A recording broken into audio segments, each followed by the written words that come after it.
On the one-year anniversary of the conflict over Ukraine, promises from Western allies of more weapons and fresh sanctions on Russia poured into Kyiv.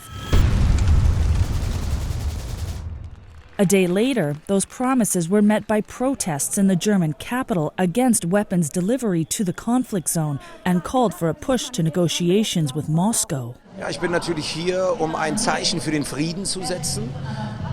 Jedes Gespräch, jeder Dialog ist immer besser als Gewalt, Krieg und Schüsse und Granaten.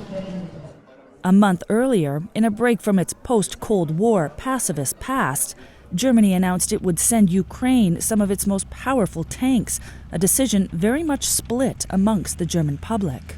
Germany, along with the United States, has been one of the biggest suppliers of weapons to Ukraine.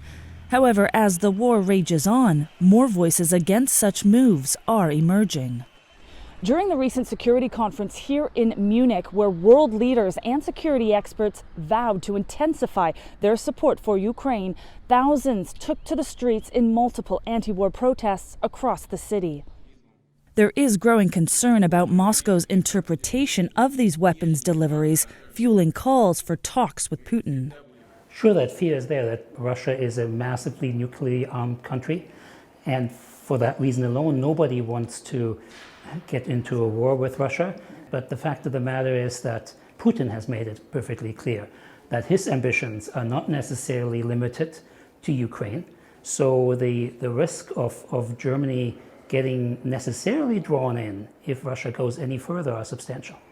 Yet some consider the idea of negotiating with Moscow naive.